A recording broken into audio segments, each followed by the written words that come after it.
2026 রাজ্যে বিধানসভা ভোট, অর্থাৎ এই খবর যখন আমরা পরিবেশন করছি তখন কিন্তু প্রায় 7-8 মাস মতোই দেরি রয়েছে ভোটের। কিন্তু ভোটের এত আগে থেকেই রাজ্যে শাসক দল তৃণমূল কংগ্রেস ও প্রধান বিরোধী দল বিজেপি রীতিমতো অ্যাকশন মোডে নেমে পড়েছে। বিজেপি ও তৃণমূলের মিছিল ও পাল্টা মিছিলকে কেন্দ্র করে উত্তেজনার সৃষ্টি। প্রসঙ্গত একাধিক দাবি নিয়ে বিজেপির তরফে ডেপুটেশন দেওয়ার পরিকল্পনা থাকলেও তার আগেই শুরু হয় রাজনৈতিক সংঘাত। বিজেপির দাবি ছিল স্থানীয় বেকার যুবকদের চাকরি এবং কর্মরত শ্রমিকদের ন্যায্য পাওনার বিষয়টি অবিলম্বে মান্যতা দেওয়া হোক। কিন্তু সেই সময়ই অন্য দিক থেকে পাল্টা মিছিল শুরু করে তৃণমূল কংগ্রেস। আসানসোলের বারাবণী থানার আমডিহা মোড়ের ঘটনা। সোমবার 26শে মে সকাল থেকে আমডিহা মোড় থেকে ইটাপাড়া খোলামুখ খনির উদ্দেশ্যে মিছিল শুরু করে বিজেপি। দুপক্ষের মিছিল আমডিহা মোড়ে মুখোমুখি হতেই ছড়িয়ে পড়ে উত্তেজনা। বারাবণী থানার বিশাল পুলিশ বাহিনী ঘটনাস্থলে পৌঁছে পরিস্থিতি সামাল দেয়।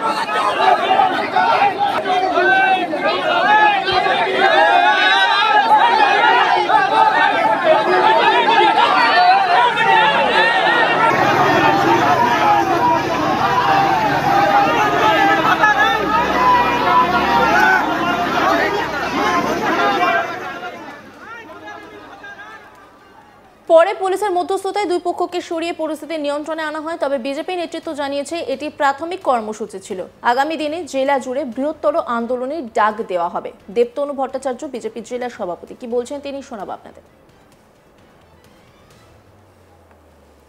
দেখুন, আমরা একটা গণতান্ত্রিক পদ্ধতি মেনে একটা ন্যায্য দাবি নিয়ে স্থানীয়দের কর্মসংস্থানের দাবি এবং মাইন্সে যারা কাজ করছে তাদের শ্রমিক হিসেবে তাদের ন্যায্য অধিকার আছে যেটা তার সুরক্ষার দাবিতে তাদের সেটা মেনটেন করার দাবিতে আমরা এখানে ডেপুটেশন দিতে এসেছিলাম। আগে থেকে ইনফরমেশন দিয়েছিলাম, পুলিশকে দিয়েছিলাম, অথরিটিকে দিয়েছিলাম। তা আমরা যখন এখানে এলাম দেখতে পেলাম তৃণমূলের হারমাত যারা তারা ওখানে বাঁশ লাঠি নিয়ে ওখানে দাঁড়িয়ে আছে। পুলিশ আমাদেরকে আটকালো। পুলিশ আমাদেরকে বলছে, রিকোয়েস্ট করছে আপনারা চলে যান। একটা গণতান্ত্রিক পদ্ধতিতে আমরা আন্দোলন করছি নোটিশ দিয়ে। একটা বড় পার্টি, আমরা দেশ চালাচ্ছি আমাদের পার্টি, সেই পার্টিকে পুলিশ এখানে বলছে যে আপনারা উইথড্র করে চলে যান। তৃণমূলের দুষ্কৃতীদের সামনে গিয়ে মাথা নিচু করে কথা বলছে, মিনমিন করে কথা বলছে। পুলিশের ক্ষমতা নেই দুষ্কৃতীদের সামনে মাথা তুলে কথা বলার। এদেরকে কারা পুলিশ করেছে? পুলিশের আজকে এই রাজ্যে কি পরিস্থিতি? পুলিশের মর্যাদা কোথায়? তাদের সেন্স অফ ডিউটি কোথায়? তারা মমতা ব্যানার্জি চটি চাটছে আর তার দুষ্কৃতীদেরকে তারা উৎসাহ দিচ্ছে, দুষ্কৃতীদের সামনে মাথা নিচু করে দাঁড়িয়ে রয়েছে। আর সাধারণ মানুষের যে ন্যায্য দাবি সেটাকে গলা টিপে তারা বন্ধ করতে চাইছে। পুলিশ এই ন্যক্কারজনক ভূমিকা আমরা কোনো মতেই এটাকে টলারেট করব না। আর তৃণমূলের দুষ্কৃতীদের কোনো অধিকার নেই এখানে রাস্তা দাঁড়িয়ে আটকানোর, তাদের সামলানোর দায়িত্ব পুলিশের। আমি আজকে কর্মসূচি ঘোষণা করছি যে আগামী কয়েকদিনের মধ্যে আমরা এখানে আবার ডেপুটেশনের জন্য আসব, এই সেম কর্মসূচি করার জন্য আসব। তখন পুলিশ যদি এই দুষ্কৃতীদের সামলাতে না পারে তার সমস্ত দায়িত্ব বিজেপির কর্মীরা হাতে তুলে নেবে। আমরা আমাদের ক্ষমতা আমরা রাখি তৃণমূলের দুষ্কৃতীদের হ্যান্ডেল করার, আমরা সেদিন রাস্তাতে সেটা দেখে নেব।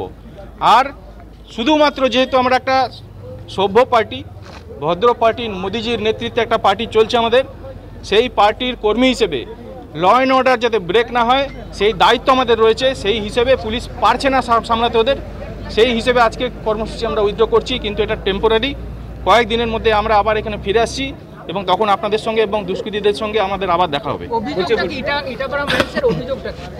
অভিযোগ হচ্ছে যে যারা কর্মী রয়েছে তাদের যে সমস্ত সুবিধা রেজিস্টার্ড ওয়ার্কার হিসেবে পাওয়া উচিত সেই তারা বঞ্চিত হচ্ছে।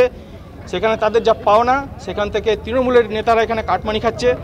আর স্থানীয় যারা বেকার যুবক রয়েছে তারা কাজ পাচ্ছে না, তাদের চাকরি বিক্রি হচ্ছে এখানে। সেই জন্য আমরা এখানে লোকাল যুবকদের চাকরির দাবিতে এবং যারা কাজ করছে তারা যাতে ন্যায্য বেতন পায় এবং ন্যায্য সুযোগ সুবিধা যেটা দেওয়া উচিত সেটা সবটা পায়, তার দাবিতেই আমরা এখানে আন্দোলনটা করেছিলাম। অন্যদিকে তৃণমূলের পাল্টা অভিযোগ, তৃণমূল কংগ্রেস বিজেপিকে আটকায়নি। এদিন বিজেপির মিছিল আটকেছেন এলাকার সাধারণ মানুষ। কারণ এই এখানে অনেক কষ্টে স্থানীয়দের সহায়তায় চালু রয়েছে এই খনিটা। এখানে 500 থেকে 600 শ্রমিক কাজ করছেন। বিজেপির কিছু নেতা কাটমানির উদ্দেশ্যে আন্দোলনের ছক করছে। অসিত সিংহ তৃণমূলের ব্লক সভাপতি, কি বলছেন তিনি, শোনাব আপনাদের। দেখুন, এই মাইন্সটা কিন্তু অনেক কষ্টে চালু করেছে এলাকার মানুষ, এবং ম্যাক্সিমাম চাকরি যাদের হয়েছে, যাদের জমি গেছে তাদেরই হয়েছে চাকরি। এখানে বিজেপির কিছু উচ্ছিষ্ট ব্যক্তি আছে, তারা চাইছে এখানে তোল্লা আদায় করতে। এখানে সাধারণ মানুষ প্রতিরোধ গড়ে তোলে, এবং যখন দুপক্ষই মুখোমুখি হয়ে যায়, সাধারণ মানুষ এবং বিজেপির পুরো নেতৃত্ব তুলে এসেছিল এখানে যে মাইন্সটা কীভাবে বন্ধ করা যায়। আমাকে প্রশাসন বারবার ফোন করার পরে আমি এসে আমি গ্রামের ছেলেগুলোকে বুঝিয়ে সুঝিয়ে আমরা সাইড করি, যাতে একটা এত বড় মাইন্স চলছে যেখানে প্রায় আমাদের 500-700 লোকাল ছেলে কাজ করছে, প্রচুর ট্রান্সপোর্টিং চলছে, সেখানে ব্যাঘাত সৃষ্টি করে কোনো মানুষকে বঞ্চিত করা হচ্ছে, ব্যাঘাত সৃষ্টি করে, এবং যাতে রুজি রোজগার বন্ধ করা যায়।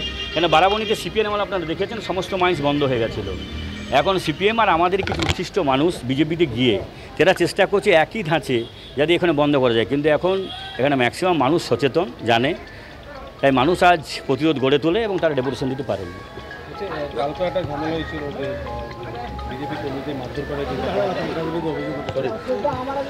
কাল কোথায় ঝামেলা হচ্ছে আমার জানা নেই। ইটাপাড়াতে মনে হয় কিছু খেয়ে এই ব্যাপারটা হয়েছিল, দুপক্ষ নিয়েছিল, এটা মাতালের ব্যাপার, এটা কোনো একদম পলিটিক্স ঝামেলা নয়। ওনারা দাবি করছেন যে স্থানীয়রা কাজ পাচ্ছে না। আপনারা দেখে আসুন, মাইন্সে ম্যানেজমেন্ট আছে, ম্যাক্সিমাম ইটাপাড়া জিপির ছেলেরাই কাজ করছে, কেন ডাম্পার থেকে শুরু করে যারা ক্ষতিগ্রস্ত, বিশেষ করে ইটাপাড়া বেলা, এরা কিন্তু সবচেয়ে বেশি ক্ষতিগ্রস্ত জমি তাদের গেছে। এবং তাদের আমাদের একটা নিয়ম আছে পার্টি, আমাদের এমএলএ বারবার বলে দিয়েছে, যেখানে ক্ষতিগ্রস্ত ভিলেজার্সরা আছে তাদেরই কিন্তু কাজ হবে। আর শুধু এখানে নয়, গোরান্ডি বলুন, বেগুনিয়া বলুন, এমনকি চরণপুর বলুন, টোটাল ভিজিট করে দেখে নিতে পারেন। আউটসাইডারে আমরা কিন্তু ঢুকতে দেইনি। আমরা চেষ্টা করেছি যে সেই জিপিরই লোক এবং যে বুথে ক্ষতিগ্রস্ত হয়েছে তারাই যাতে জয়েন করে। ইসিএলের বিরুদ্ধে আমাদের আন্দোলন বারবার আমরা করেছি। ইসিএল কিছু জমি ল্যান্ডের ফাইল আমাদের এখনও হেড অফিসে আটকে রেখেছে, আমরা বারবার জিএমকে বলেছি, এবং আমরা চেষ্টা করেছি, প্রায় 95 ফাইল এখনও আমাদের সালনপুরের হেড অফিসে পড়ে আছে, যাতে তাড়াতাড়ি জয়েন করা যায়। এবারে মনে হয় 7-8টা ছেলে জয়েন করছে 1 তারিখে। তা আমরা চেষ্টা করছি যাতে যারা জমি দিয়েছে তাদেরকে যাতে বঞ্চিত না করি ইসিএল, এবং এলাকায় ডেভেলপমেন্ট কাজ যাতে ইসিএল করে। যে কোম্পানি এসেছে, এটা তো আমাদের এখানে নয়, এটা ছত্তিশগড়ের কোম্পানি, এবং আমরা কোম্পানিকে বারবার প্রেসার দিয়েছি যাতে ডেভেলপমেন্ট কাজগুলো করেন। কেন এটা এমন একটা প্রজেক্ট যে ইসিএল ডেভেলপমেন্ট এটা করবে না, যারা পেয়েছে মাইন্স তারাই সব ডেভেলপমেন্ট করবে, এবং প্রাইভেট লোক তারাই নিয়োগ করেছে, এবং এখানকার লোকাল যারা আছে তারা সকলে মিলে বসে এটাকে কিন্তু ঠিক করেছে যে কাদের জমি গেছে, কাকে ক্ষতিগ্রস্ত। এখানে কোনো কিন্তু জাতপাত নেই, দেখে নেবেন প্রচুর আদিবাসী এসসি ছেলে এখানে চাকরি করছে। অন্যান্য খবরের আপডেটের জন্য অবশ্যই নজর রাখুন আজ তাক বাংলার ইউটিউব স্ট্রিমিংয়ে। লাইক, কমেন্ট, শেয়ার এবং সাবস্ক্রাইব করতে ভুলবেন না।